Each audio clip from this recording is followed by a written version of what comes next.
2 years ago, when Democrats became the majority, the first hearing our committee held was on the climate crisis. And throughout the Congress, we worked tirelessly to develop the legislative solutions needed to address the climate crisis. And the committee followed up that first hearing with a dozen more hearings on deep decarbonization, met with countless stakeholders, and drafted the first comprehensive climate legislation in the House in a decade, the Clean Future Act. And now, as we begin this new Congress, one of this committee's top priorities remains combating the climate crisis. The science is clear. We must achieve net zero greenhouse gas emissions by 2050 if we're to avoid the most catastrophic consequences of climate change. And we must take decisive action this decade to ensure we're on a path to reaching that target. Now, with this urgency in mind, I'm thrilled that the Biden administration has hit the ground running on climate. Before stepping into the White House, President Biden promised an ambitious, sweeping approach to tackle the climate crisis. Within his first week in office, he began making good on that promise. On day one, the president rejoined the Paris Agreement, reestablishing the U.S. leadership on the global stage. He then signed a suite of additional actions on climate and environmental protection, and these measures include steps to reverse the Trump administration's climate rollbacks and move us forward toward clean electricity, clean cars, and conservation while pursuing environmental justice and economic revitalization. So for too long, communities of color, low-income communities, fence-line communities, and others on the front lines of climate change have borne the brunt of environmental injustice without equal opportunity to participate in the regulatory process. But I'm really encouraged by the Biden administration's approach because it balances immediate steps to advance equity and environmental protection with a robust consultation process for environmental justice communities to plan future actions. And as that process moves forward, this committee will play an essential role in enacting legal protections for overburdened communities to empower this administration and ensure equity. President Biden's early actions also underscore what we have long argued, that climate action presents a unique opportunity to revive our economy and create good, well-paying jobs and promising new industries. The president's early climate actions are an important part of his jobs agenda.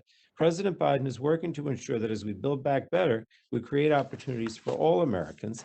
And his administration's early actions put workers at the heart of the clean energy transition, including by applying strong labor and wage standards. This committee will play a critical role in advancing legislation to revitalize our nation's infrastructure using well-paid workers and clean materials made in America. An infrastructure package similar to the Moving Forward Act from last Congress will modernize our crumbling infrastructure, help rebuild our economy, and combat climate change. President Biden also recognizes that the transition to a clean future will affect different communities in different ways.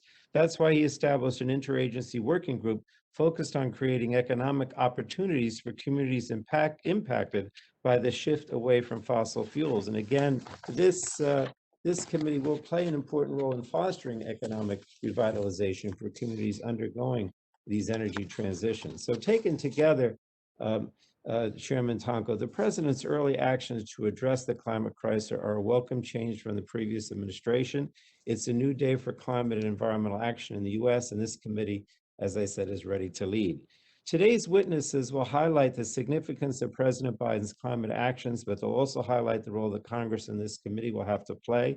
The administration has many tools at its disposal, but the fact is, without additional legislative action, we can't fully address the scale, scope, and urgency of the climate crisis. And legislative action can provide even more tools to ensure our communities and workers are well positioned to benefit economically from the ongoing transition to a clean energy economy. So I look forward to hearing from our witnesses and how and where Congress was going to step in, including new legislation like the Clean Future Act that can advance our climate goals. And I just wanted to say, I heard from our ranking member of the subcommittee, his concern about, how changes and moving away from fossil fuels may impact communities. We're very aware of that, and we understand that we can't leave anybody behind as we move to this clean future.